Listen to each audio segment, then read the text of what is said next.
Alrighty, the next quest in the level 90 Endwalker series of the Manderville questline is not from around here, given to us by Hildy in Thavnair on the Perfumed Rise northwest-ish part of Thavnair.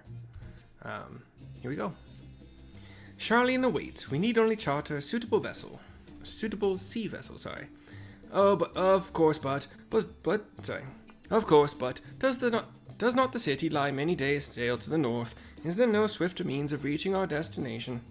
Says Brandy. I offer something.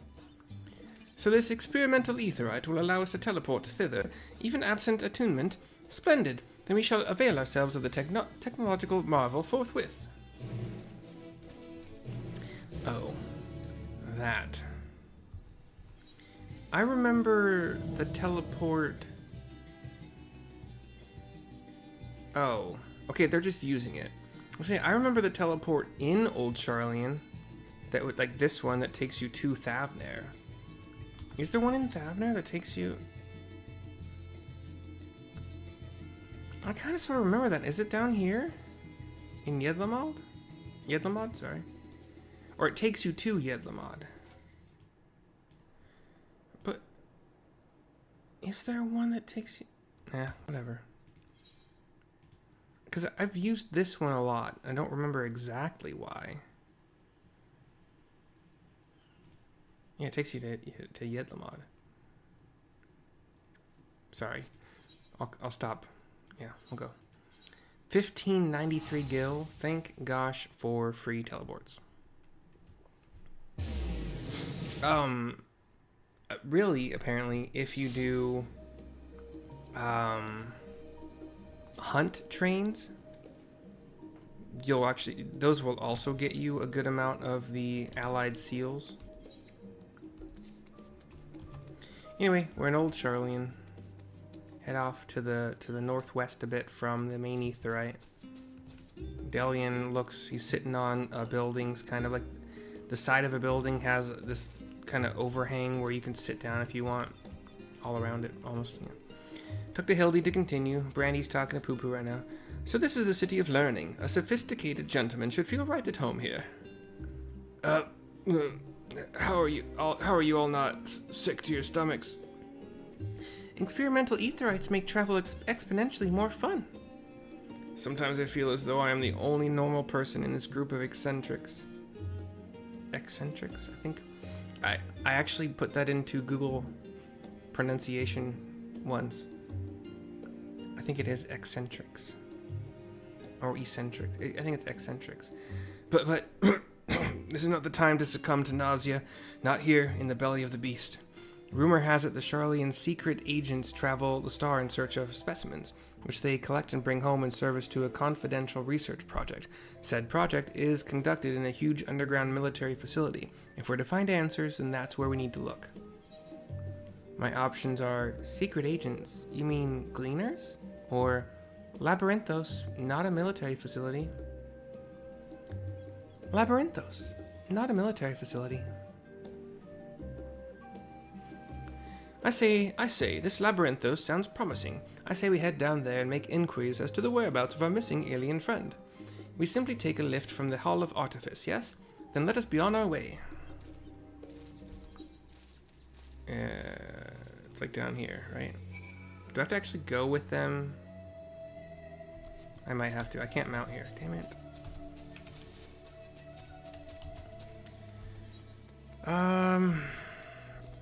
6 of one, half a dozen of another. You could have maybe teleported to the... Wait, can I get... We'll check it out. I'm not in a hurry. Nope, that was bad. Okay, this way. Did actually have to go up these stairs.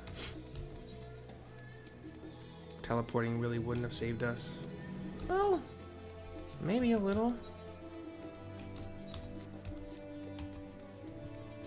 This morning, as I normally do, I did a dungeon.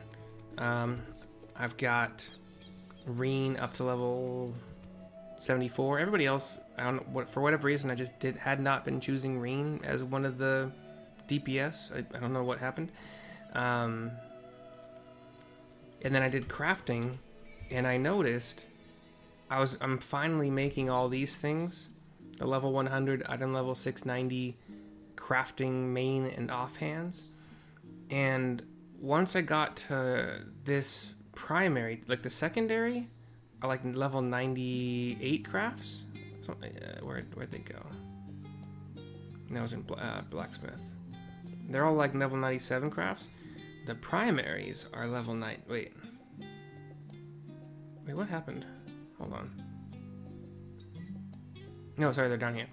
The offhands are level 99 crafts. The primaries are level 100, and I had 20 durability left to work with, and I had like the only way I could have completed this saw was to get lucky with a rapid synthesis. I had two uses of it. The first one, nope. Closed my eyes. I was like, damn it. Clicked it again. Lo and behold, I got lucky on the second one and got the saw. But it sucked. Hated it. So I'm gonna make the body pieces first, probably, which I don't remember if they're cloth. Gathering crafting. Yeah, they are. So, level 100? Okay, I guess I'm gonna have to eat some food. Wait. Are they all 100? That's the body. That's the legs.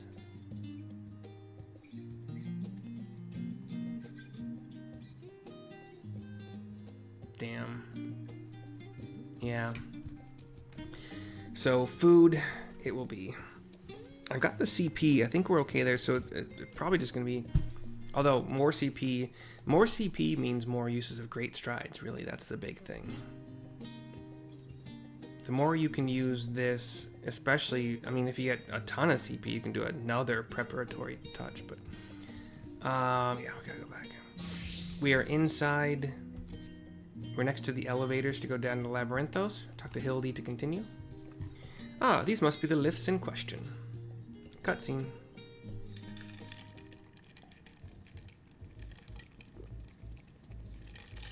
We approach a Lalafell who's got a either sword or long dagger at her hip. Brown hair, braided, but also really thick ponytail. Nilzozo is her name. Do you wish to descend into Labyrinthos, madam? I give her a nod. My apologies, but each of your companions must also secure the proper permissions before we can allow them entrance. If it is assurances you need, then surely a single glance is all you require to judge us trustworthy. She looks at each person. Hildy starts posing in his tattered, destroyed tux. Poo-Poo is a blue alien who tries to look cute. Delion just crosses his arms. Brandy kind of gets all timid and shy again. I guess Nashu has bombs out? No, Nashu wasn't in... Okay, we'll see what happens. I could certainly make some judgments, but that is neither here nor there. Admission to Labyrinthos is subject to foreign policy. Where's Nashu? You're the ones who should be judged. I know you're hiding aliens and xenotechnology in that underground base of yours. Admit it. Xenotechnology? I sincerely have no idea what you're talking about.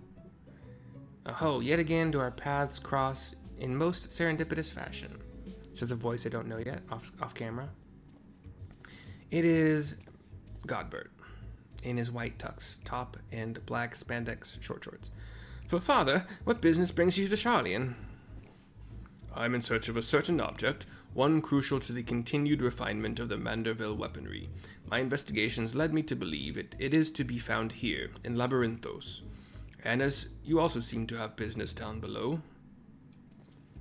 This is my son and his bosom companions. If I vouch for their character, will you kindly allow them to board the lift? Ah, Master Godbert Manderville, the Forum sent word you were of your impending arrival. She nods. As a member of the Syndicate, your ambassadorial status affords you an entourage of up to 5 members. Pray consider their permissions arranged. I'm good. 1, 2, 3, 4, 5. Okay. I know not your current mission, but for the time being, I suggest you accompany me to the Archeon. A-R Charlie H-E-I-O Nancy. Archeon. I believe it's the ship that they built? The Lalafell male, the creep, comes rushing up trying to follow. The Lalafell female guard steps forward, blocks his path, shakes her head no, and he starts panicking. In true Lalafell or Taru fashion. They didn't really change it. We are now in level 90 stuff. Or, sorry, that's not right. Why is that not right? Excuse me. Endwalker. Oh, this part of Labyrinthos is an early part of the Endwalker story. This bottom part, as you see 88 Fate, you get to hear later on. This is also where one of the, like, this spot is for custom deliveries. It took me a while to find it, like, but it has helped get all my crafters higher level. Cute little story about, like, the crew that built the starship that helped save the world, basically.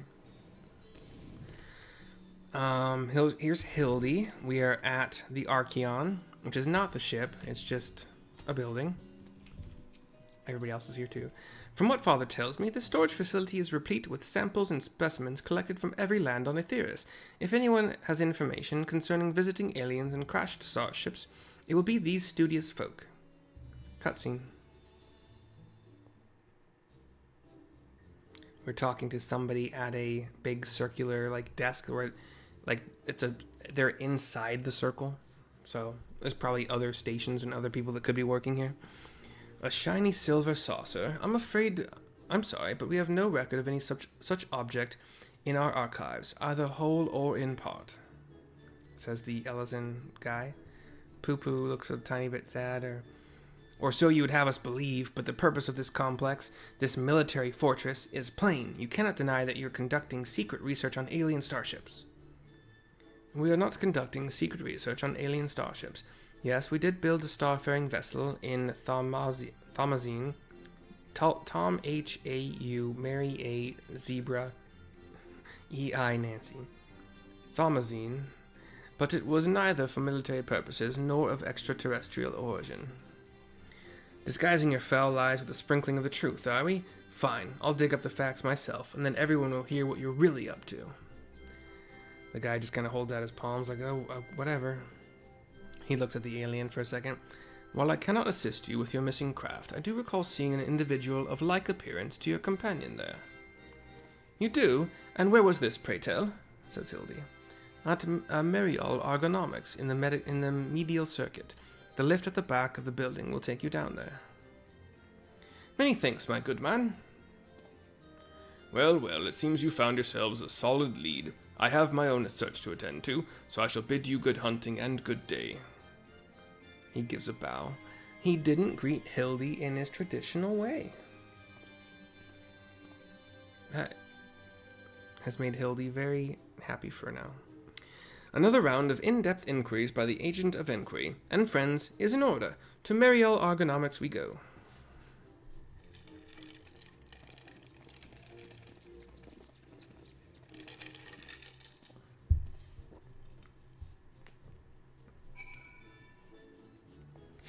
I have this sad suspicion that they can't allow Brandahild to exist forever, like in perpetuity from now on, or instead of him being destroyed at some point in time, he might just go off on his own, so he's not really part of the storyline, like the continuing storyline at level 100. But we'll see. We have a circular area where one portion, I've described this before in previous storylines, I remember this, or in the previous main storyline, we have like vineyards. Like, you do see grapes on vines, and they're being supported by those like wooden poles with cross beams and stuff. This looks kind of like corn, early corn stalks maybe, or wheat. And then, yeah, the other two, I'm not going to go, but Each quadrant has a different crop and people tending to them. Midlander agriculturist we talked to. Your description would lead me to believe you're looking for one of the mandragoras hereabouts. But if, as you say, it's something else you're after, then I'm not sure if I can be of much help. I've only just started working here, so you may have more luck asking the older hands. We go southwest a bit to somewhat older, square-jawed human dude, but not really that much older. Highlander agriculturalist. You must be talking about one of those new mandragora strains. We whipped up a batch of bright blue stray onions, but I'm afraid they started to rot almost immediately. Not a mandra, you say? Well, the only other bluish things I can think of around here are the grapes. Look how luscious this crop turned out. Okay. We fly to the east and a bit south. This is trees, could be like an apple. In fact, they kind of do look like apples or lemons. Lalafell agriculturalist, tending to one of the lemon trees, possibly. Yes, the little blue man. Saw him with my own 2 eyes, I did, and it was no mandragora. A gleaner in the company of an outside visitor passed through a little while ago. Nothing too unusual there, only this friend you described was scuttling along with them. I know not what purpose brought them to the farm, but whatever it was, they didn't tarry here long. And a little bit to the west, we talk to Hildy, who is talking to an Elzen agriculturalist. Cutscene. I tell him what I've learned. Wonderful, that corroborates the information I but moments ago skillfully squirreled out of this farmer. She claims to be an acquaintance of the gleaner in question, in fact, and will bring him to talk to us shortly. She nods. She looks like she has some clippings of like rose heads in a bag on her hip. Let's round up the others. We should all be present to hear what revelations this professional collector has to share. Camera pans up, but goes black really quickly, and everybody's gathered. And a gleaner, complete with one of those big traveling backpacks, like Aravan. Oh wait, Aravan? Whatever. Usually has. This guy's Elzen, kind of dark skin, brown hair. You're the folk asking about the little blue man, yes? Says the good-hearted gleaner. Oh, and you've brought someone who's practically identical. You must be the same species, surely. My friend was really here, then? He nods. They certainly were. If you've a moment or 3, I'll tell you the whole tale. To begin at the beginning, I was in Thavner on a procurement mission when I crossed paths with an apothecary and his unusual companion. As I mentioned, the companion was almost your twin in appearance, and the wagon they rode upon bore a damaged vessel the likes of which I'd never seen before. Hildy's shocked face looks down at Poo-Poo. Could it be? As a collector by trade, I have a certain weakness for oddities. Thus did I hail the apothecary to inquire after his companion and his cargo. The man was only too happy to share his story. He had, it seemed, quite recklessly plunged into the war-torn lands of Garlemald to sell his wares, reasoning that where there was conflict there would be a need for medicinal goods. The state of affairs was rather more volatile than he'd anticipated, however, and he was soon forced to abandon his venture, and so the apothecary began his long trek home, only to shortly thereafter discover a strange, silvery ship, and its shaken pilot, crash-landed in a snowfield. It cannot be a coincidence. Hildy nods to him. The story continues. After extricating the battered vessel and its occupant from the snow, he brought them home to Rodzit Han. His guest wished to make repairs to the craft, yet even among the wonders of the bazaar, they struggled to find suitable parts. Hearing this, I suggested they bring the wreckage itself to Labyrinthos, and after they agreed to the idea, I escorted them here myself.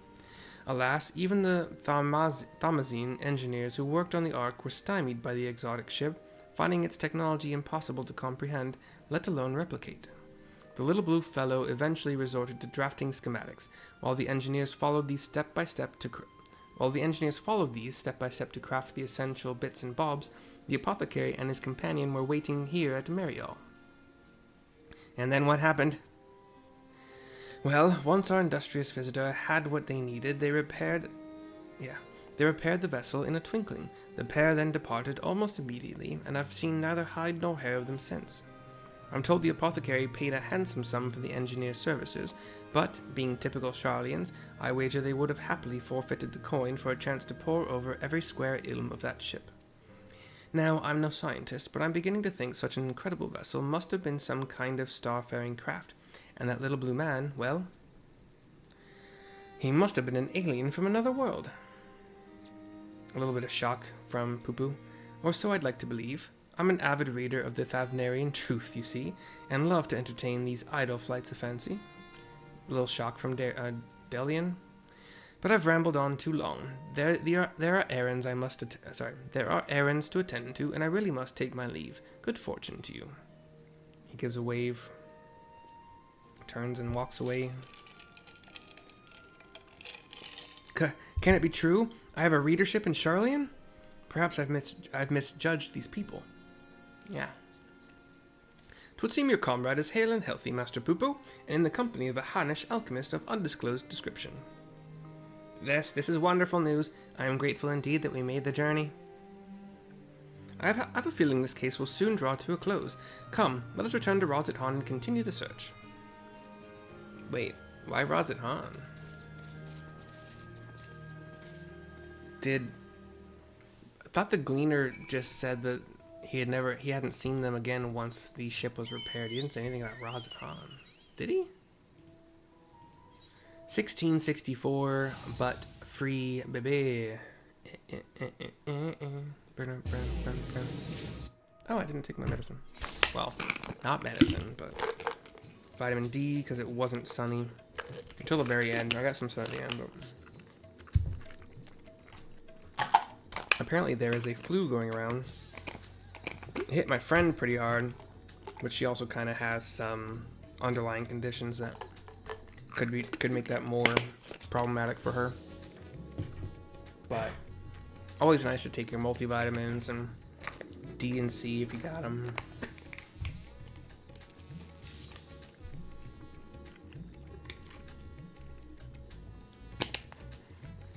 She said I should get the flu shot, but I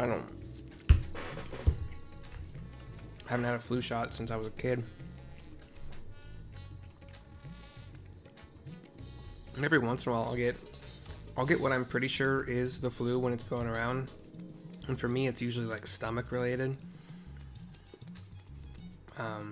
No more needs to be said than that, I suppose. We have Hildy back to the southwest of the Aetheryte in Rodzethan. Cutscene talking to him to continue. Joined by, Nashi was already there, but Brandy, Delion, and Poo-Poo have joined us. To summarize our findings, we now know Master Poo-Poo's friend is safe and in the company of a Hanish gentleman, and possibly here on this very isle. Oh, because he's Hanish? That could be, maybe. Some voice I don't know yet says, oh ho, that does sound promising. It's, why do I forget his name in this quest? Godbert, again, okay. Father, you've returned to the city. I trust this means your own investigation was successful.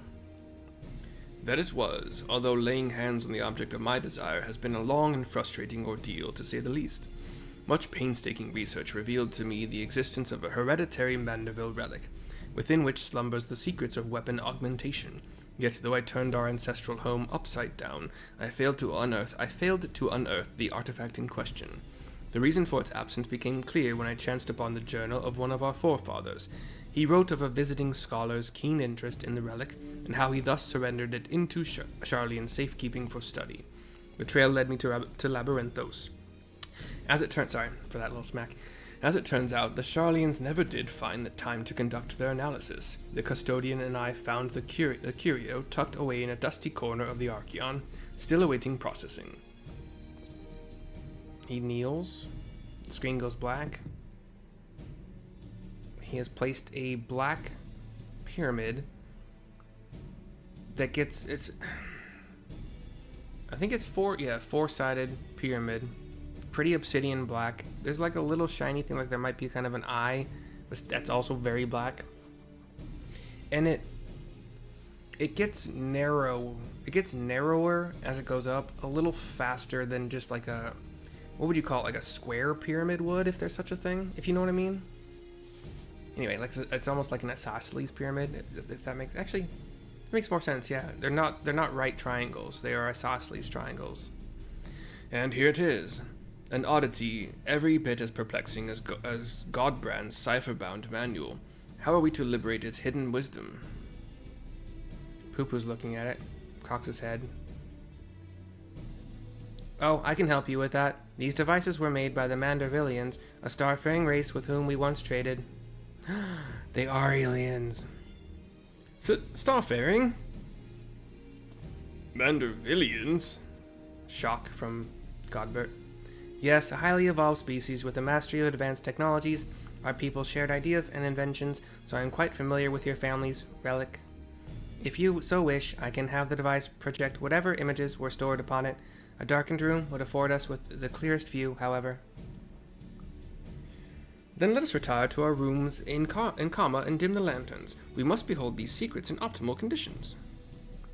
Godbert's thinking on it. He's thinking long and hard, like, are we aliens? The Lalafell creep goes running after. Mandervillians, a coincidental naming, or is there some deeper connection? He retrieves the pyramid as I go and join the others. Cutscene goes black. Transport me there? Yay. We have kind of a theatrical setting. I know exactly where I'm going to grab the screen grab. I thought I saw one earlier that I liked, but this one's better. We just have, everybody's in chairs. We have 2 rows. The back row is 3 elephant people. And then the front row is the rest of us. Poo-Poo has that is kind of an eye. It's a little projector lens on the pyramid, where I thought it was just kind of a black eye maybe. And it is facing a wall.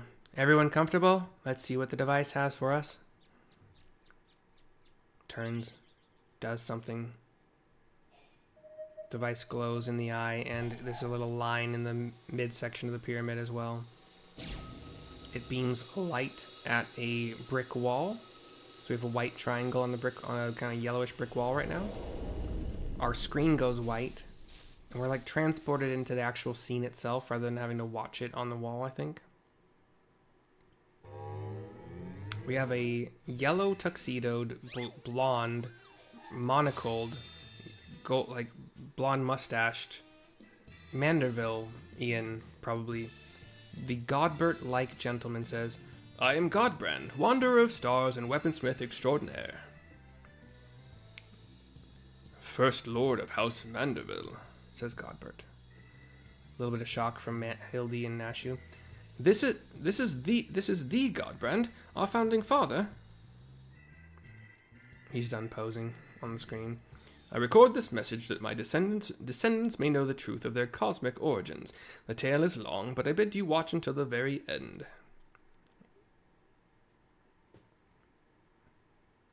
Heirs of mine, I am not a man born of this star, or even a man at all. I am of the Mandervillians, a race which hails from the far side of the great expanse. Shock face, like very close-up shock faces in that weird art style that we had in a different video of Hildy, then Nashu, then Godbert. The yellow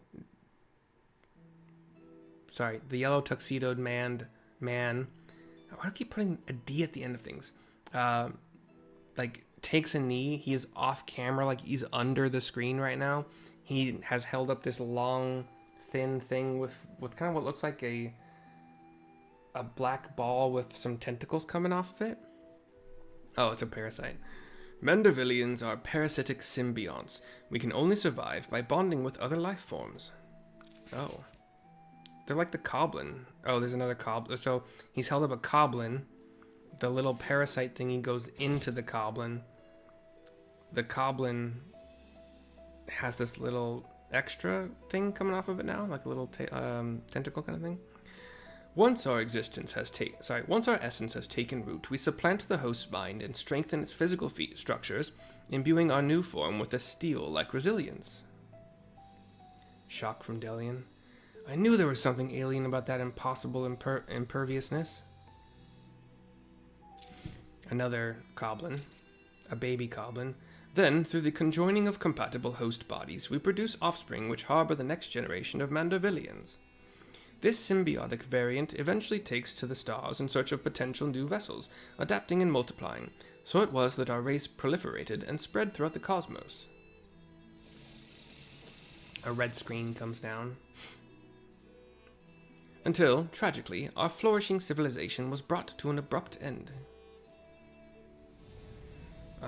The two goblins are like emitting some black smoke. The baby goblin, so far unhurt on this red screen. Every planet upon which we Mandervillians resided was visited by an inexplicable calamity.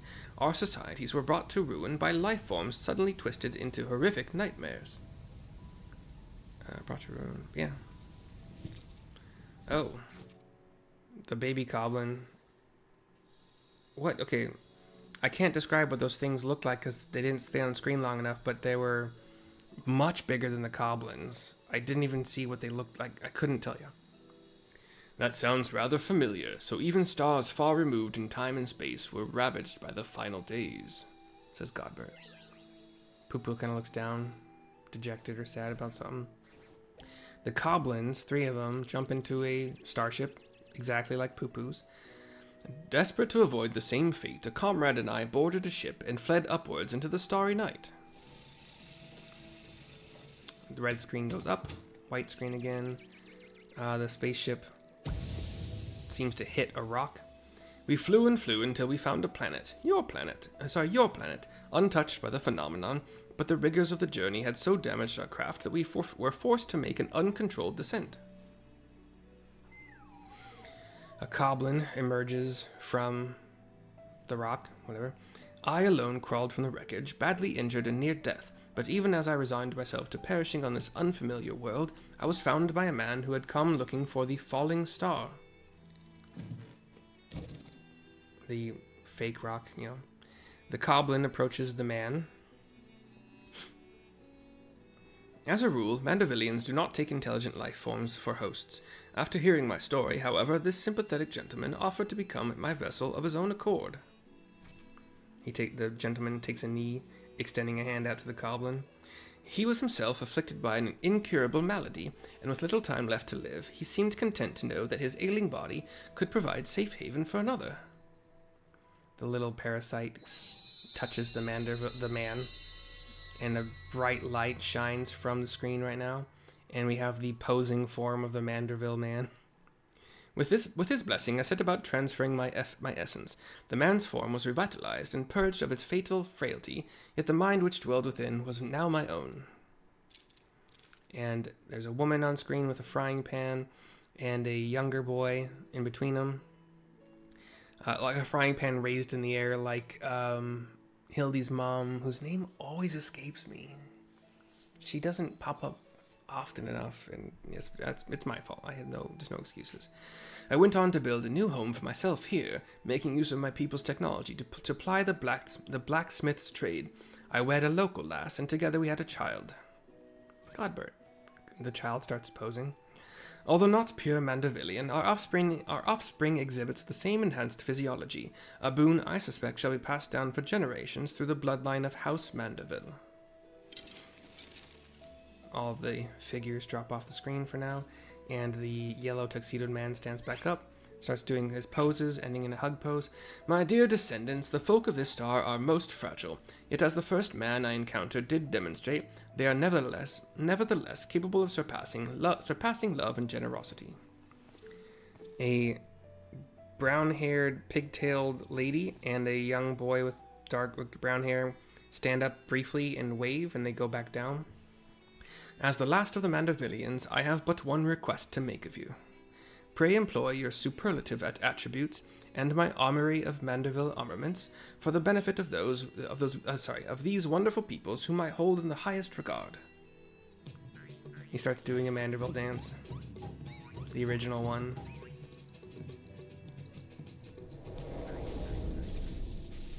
And the screen flashes white again. My screen, and the projection stops. What an astounding development, says Brandyhild. Tears are like water is streaming from the eyes of Hildy and Godbert. Hildy stands. I, Hildebrand Helidor Maximilian Mandeville, shall heed the passionate plea of my illustrious forebear, he says, doing his pose. One of his poses.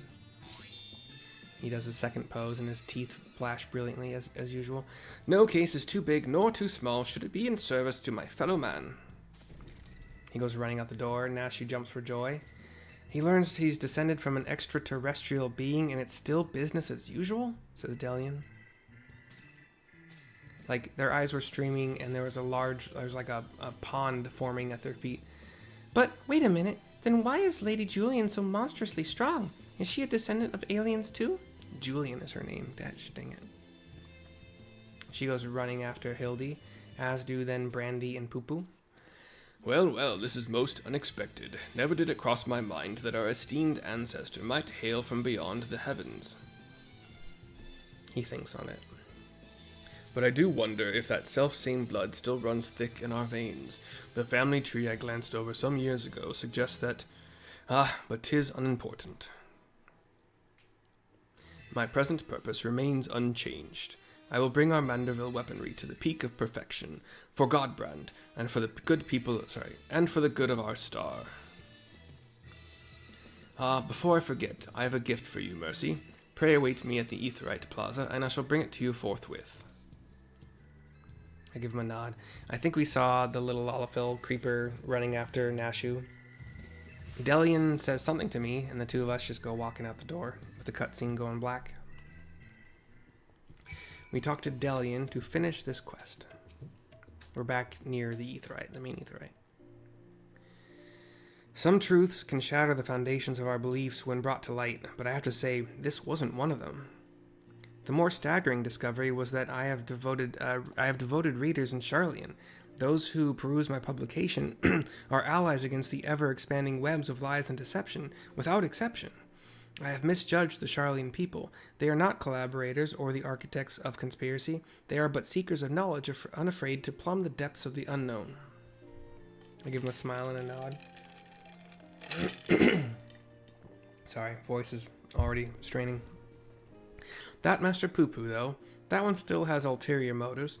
I'd bet my life on it. Stand ready, for we shall have need of your strength when he shows his true colors. Maybe he's part of the alien race that drove the Mandervillians out of all wherever they were. Who knows? I hope you've not been waiting long, says Godbert, joining the scene. This is the gift I mentioned. Oh, a little alien. Master Poo-Poo's earnest quest inspired me to indulge in a spot of clockwork craftsmanship between weaponsmithing sessions. I thought it only fitting that you be the one to care for this diminutive simulacrum. I can consider it a memento of your adventures together. I smile and nod. We get a little Poo-Poo minion. As for our Mandeville weaponry project, your assistance is still very much welcome whensoever you can spare the time. Until then, my dear Mercy. 3,330 gil, and they wind up Poo-Poo. Godbert bows. Quest complete. He walks away. We have another final cutscene thingy.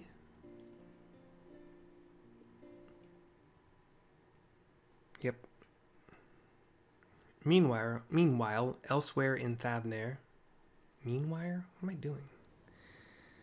We see the Aura man who was holding the Jugay.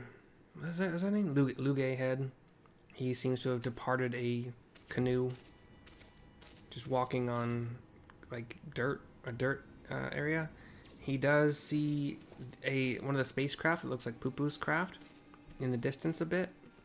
It was tractor beaming something, either up or down, or the people the Aura dude is working with or for are here as well. Lord Vanudi, I come with ill tidings. Professor Lugay set an ambush for his nemesis, but was once more defeated. His current whereabouts are unclear.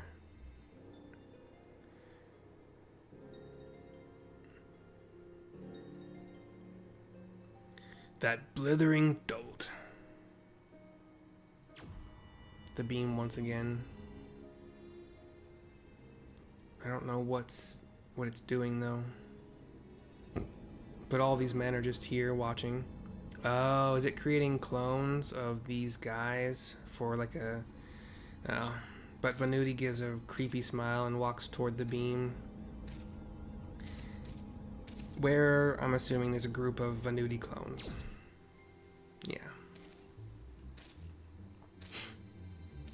This one, the newest one, opens its eyes a little bit shocked, maybe like confused, but... No matter, preparations are well underway. The manifestation will proceed as planned. The camera zooms out, seeing a battalion of clones, and more coming every minute or so.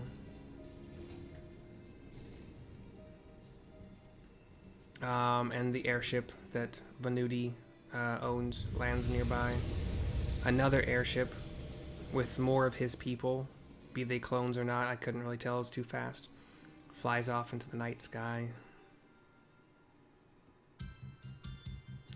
We get one of those little running scenes. We're in Labyrinthos. We see little scenes of what's happened in this quest and previous ones. Extraterrestrial calamity, cosmically altered physiology. The gentleman's man, the first of their clan, an ancestor of quality, are Godbrand Manderville. The truth can be stranger than the tallest tale. See you, Inspector.